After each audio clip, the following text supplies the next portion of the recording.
नमस्कार, सुप्रभात। स्वागत आप सभी का सब रंग कार्यक्रम में। मित्रों, कहते हैं कि जीवन में गुण जो हैं वो जीवन को महकाने वाले होते हैं। जीवन में गुण यदि हों तो सचमुच व्यक्ति अपने जीवन में शिखर की ओर चलता है। अवगुणों से नीचे की ओर ले जाते हैं, जबकि गुण ऊंचाइयों की ओर लिए चलता है। और उन्हीं में से एक गुण है विनम्रता का गुण। व्यक्ति जितना बड़ा बने उतना ही विनम्र हो तो हमेशा ही आगे बढ़ता है, और जितना ही बड़ा बने उतना ही यदि अहम आता चले तो वो नीचे की ओर जाता चला जाता है। एग्ज़ाम्पल बचपन से हम सबको दिया जाता रहा है कि एक जो फलदार वृक्ष है वो झुक जाता है, और जिसमें फल नहीं होते हैं वो अकड़ा हुआ खड़ा रहता है। तूफ़ान भी जब आते हैं तो अकड़ा हुआ वृक्ष तुरंत ही उखड़ जाता है, लेकिन जो झुक जाता है वो कभी भी उखड़ता नहीं, सरवाइव कर जाता है। तो मित्रों, हम कितने भी आगे क्यों ना बढ़ जाएं, कितनी ही बुलंदियों की ओर ना पहुंच जाएं, हम अपनी विनम्रता के गुण को हमेशा ही बनाए रखें, क्योंकि विनम्रता हमेशा ही हमें लोगों के दिलों में जीवित रखेगा। तो विनम्रता के भाव को धारण करने के सुंदर भाव के साथ, संकल्प के साथ आइए चलते हैं आज के सुंदर सुवाक्य की ओर। ओम शांति। जिंदगी में दो चीजें हमेशा टूटने के लिए ही होती हैं, एक श्वास और दूसरा साथ। परंतु यदि श्वास टूट जाए तो इंसान केवल एक बार मरता है, परंतु किसी का साथ टूट जाने पर इंसान पल पल मरता है। इसलिए अपनी कीमती श्वासों को एक परमात्मा की याद में सफल करें, और साथी भी उसे एक ईश्वर को ही बनाएं, क्योंकि वो एक ऐसा साथी है जो सदा साथ निभाता है, जिंदगी के साथ भी और मरने के बाद भी। कहते भी हैं कि जब भी अकेला महसूस करो तो उस ईश्वर का साथ ले लिया करो। जब खुद में कमी दिखाई दे तो गुण सागर से गुण ले लिया करो। वो ऐसा साथी है जो सदा देना जानता है, जो हमारी सब बातें समाना जानता है, जो सदा प्यार करना जानता है। इसलिए उस ईश्वर का साथ कभी ना छोड़िए। ओम शांति। मित्रों, जब बात विनम्रता और अहम दोनों की होती है तो विनम्रता के स्वरूप में हमें श्री राम जी सामने दिखाई देते हैं, और अहंकार के रूप में रावण दिखाई देता है।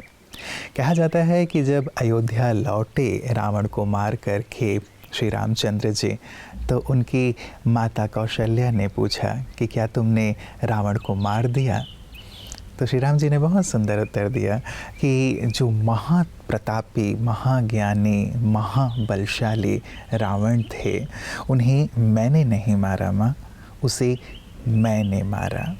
मैंने अर्थात अहम ने। जहाँ अहम है वहाँ भले सब चीज़ें हों, लेकिन व्यक्ति स्वयं ही परास्त हो जाता है संसार के आगे, लोगों के आगे। और जो विनम्र हैं वो हमेशा ही विजयी होते हैं, श्री रामचंद्र जी की तरह। तो क्यों ना हम भी विनम्रता को हमेशा ही अपने जीवन का सुंदर श्रृंगार बनाएं। और इसी श्रृंगार के साथ आइए चलते हैं अपने अगले सेगमेंट की ओर। ओम शांति। तो हमने अपने आप को वैक्सीन के बारे में जाना, स्पिरिचुअल वैक्सीनेशन भी हम कराने के लिए अब अपने मन बुद्धि को तैयार कर चुके हैं। तो अब हम ये जानते हैं कि वैक्सीन हमने ये जाना कि कराना है, लेकिन किन्हें कराना है, कब कराना है, कौन सी बीमारी के लिए कराना है। तो देखिए, इसका भी जो एज है, हेल्थ है, ट्रैवल है, उसके लिए अलग अलग गाइडलाइन है जो CDC के गाइडलाइन के हिसाब से होती है। और हाँ, ये जो हमारे मन में आता है ना कि ये कहीं अनसेफ तो नहीं, कहीं इससे हमें कोई आगे शॉर्ट टर्म या लॉन्ग टर्म कोई हमारा साइड इफ़ेक्ट तो नहीं है, कोई ख़तरा तो नहीं है, तो आपको ये जान के बहुत अच्छा लगेगा, बहुत आप रिलैक्स महसूस करेंगे कि ये जो वैक्सीन्स होती हैं वो लॉन्ग टर्म ट्रायल के बाद ही हम तक आती हैं। CDC के कई सारे रिव्यूज़ होते हैं, तब हम तक पहुंचती हैं, और इसके पूरे गाइडलाइंस है जिसके थ्रू हम चलते हैं। तो इसलिए वैक्सीन्स सेफ है।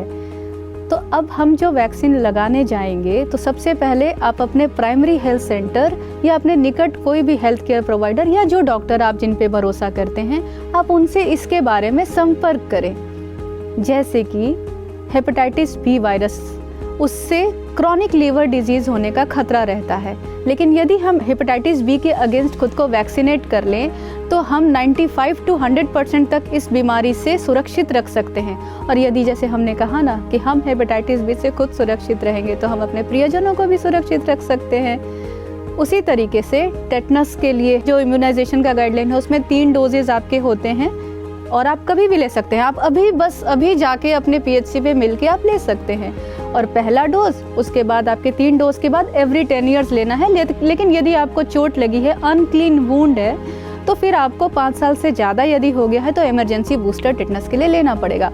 और एक बात, वैक्सीन जब हम लेते हैं तो वो हमारे इम्यूनिटी को बढ़ाता है, क्योंकि वैक्सीन हमारे अंदर जाके हमारे बॉडी से एंटीबॉडीज़ को सिक्रीट होने में मदद करता है, जो सूक्ष्म जीवाणु हैं उनसे लड़ता है, ताकि वो हमारे बॉडी में, आप कह सकते हैं कि दुश्मन किले के अंदर प्रवेश ना करे, या प्रवेश भी कर गया तो हम इतने मजबूत रहें कि हम उससे लड़के उसे हटा दें। दूसरा क्या करता है कि यदि मान लीजिए वो आ गया है तो डिजीज़ सिवियरिटी को कम करता है, मतलब वो बीमारी बहुत ज़्यादा घातक या सिवियर रूप नहीं लेगी यदि हमने टीका लिया हुआ है तो। मित्रों, जब कभी भी हम गुणों की बात करते हैं, मूल्यों की बात करते हैं, अच्छाइयों की बात करते हैं, तो कई बार मन में ये प्रश्न उठता है कि ये सुनने सुनाने में बहुत अच्छे लगते हैं, लेकिन जब हम व्यवहारिक जीवन में आते हैं तो इनका कहीं कोई उपयोग दिखाई नहीं देता है। ऐसे लोगों को लोग भोला भाला मान कर के चला देते हैं, या फिर सम्मान नहीं देते, या फिर इस संसार में ऐसा बन कर के नहीं रहा जा सकता। यहाँ तो छल कपट ही चलता है, यहाँ तो थोड़ा टेढ़े के साथ टेढ़ा ही होना पड़ता है। क्या कोई ऐसा व्यक्ति है जिसने इन सब गुणों को अपने जीवन में लाया हो? हमें दिखाओ। लोग ऐसा कहते हुए पाए जाते हैं।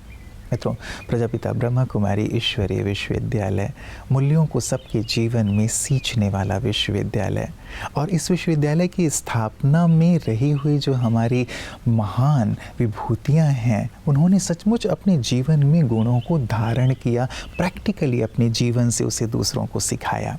ऐसी ही महान विभूति थी राजयोगिनी लच्छू दादी जी, जिनका आज स्मृति दिवस है।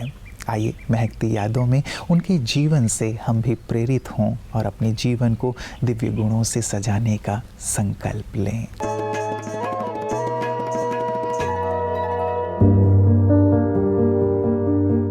यज्ञ की विधिवत संभाल करने वाली, सदा हल्की, अलर्ट और एक्यूरेट रहने वाली, अनेक विशेषताओं की धनी, साकार मम्मा और बाबा के हस्तों से पली, ऐसी थी आदरणीय लच्छू दादी जी। आप ईशु दादी जी की लौकिक बहन थी। 1937 में आप 6 वर्ष की अल्पायु में ही अपनी लौकिक मां के साथ यज्ञ में आई। यज्ञ के आरंभ से दादी ब्रिजिंद्रा और दादी संतरी जी बाबा की देखभाल किया करती थी। कोटा हाउस में आने के बाद ये जिम्मेदारी आपको प्रदान की गई। आप ब्रह्मा बाबा की निजी सेवाधारी थी। आपके पास अनेक सेवाओं की जिम्मेदारी थी, जैसे बाबा के भोग को विधि पूर्वक सजाना, साकार बाबा और दादियों को भोजन खिलाना, सिंधी मुरली लिखना, करेक्शन करना और बांटना आदि आदि। बाबा के अव्यक्त होने के बाद आपने दीदी मनमोहिनी की ब्राह्मणी के रूप में सेवा की। 81 वर्ष की आयु में भी आपने कभी किसी से सेवा नहीं ली। 14 अगस्त 2010 को अहमदाबाद में आपने अपने पुराने देह को त्याग बाप दादा की गोद ली। ऐसी बाबा की अनन्य संतान, यज्ञनिष्ठ, आदि रत्न लच्छू दादी जी का निर्माण चित्त स्वभाव और कर्म कुशलता जैसे गुण हमें सदैव प्रेरित करते रहेंगे।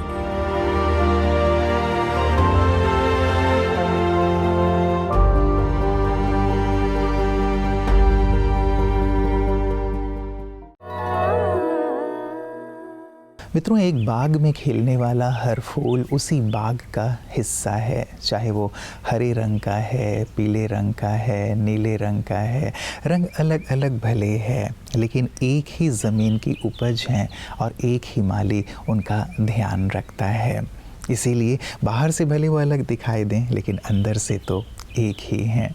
यही सुंदर ज्ञान आध्यात्म भी हमें प्रदान करता है कि बाहरी तौर से हम भले ही अलग अलग जाति, भाषा, धर्म के हैं, लेकिन अंदर से तो एक ही ईश्वर पिता की संतान हैं। जब इस भाव के साथ हम जीवन जीते हैं तो आपस में एक होकर के रहना, विनम्रता पूर्वक चलना, वो हमारे लिए बहुत सहज और सरल हो जाता है। और यही सुंदर ज्ञान, यही सुंदर सीख ब्रह्मा कुमारियाँ सभी को प्रदान कर रही हैं कि कैसे आध्यात्म के साथ अपने जीवन को हम मूल्यवान बनाएं, विनम्रता से भरें, एक होकर के रहें। आइए देखें पीस न्यूज़ हाइलाइट्स में।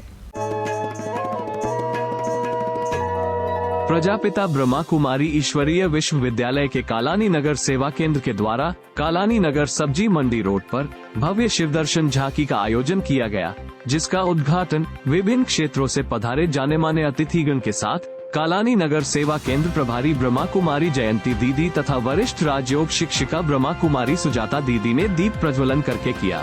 हजारों की संख्या में धर्मप्रेमी श्रद्धालुओं ने लाइट तथा साउंड से समायोजित इस सुंदर झांकी के दर्शन किए। साथ ही सेवा केंद्र पर आध्यात्मिक चित्र प्रदर्शनी भी लगाई गई, जिससे सैकड़ों की संख्या में श्रद्धालु लाभान्वित हुए।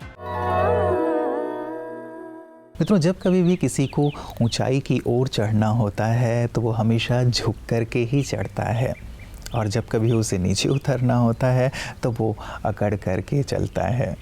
इससे भाव यही है कि यदि हमें शिखर की ओर चलना है तो हमें झुक कर के ही चलना होगा।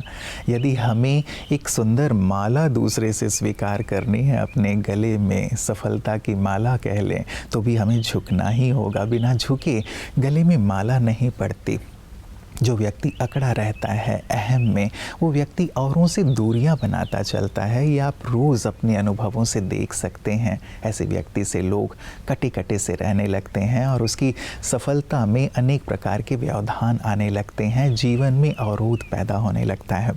वहीं जो व्यक्ति विनम्र है, गुणों से संपन्न है, लोग उसके करीब आना चाहते हैं, उससे प्रेरित होते हैं, उससे सीखते हैं, उसके नज़दीक बैठ कर के अपने दिल की बात करते हैं। हमें तय करना है मित्रों कि हमें अपने जीवन में कैसा बनना है, ऐसा जो सबका है या ऐसा जिससे सब कटे कटे रहना पसंद करते हैं। विनम्रता, गुण और मूल्य हमें सबका बना देता है, जैसे ईश्वर सबके हैं। आए हम सबके बने और सबके काम आए, यही तो जीवन की सार्थकता है ना। विचार कीजिएगा। कल पुनः इसी वक्त आप सबसे मुलाकात होगी। नमस्कार। ओम शांति।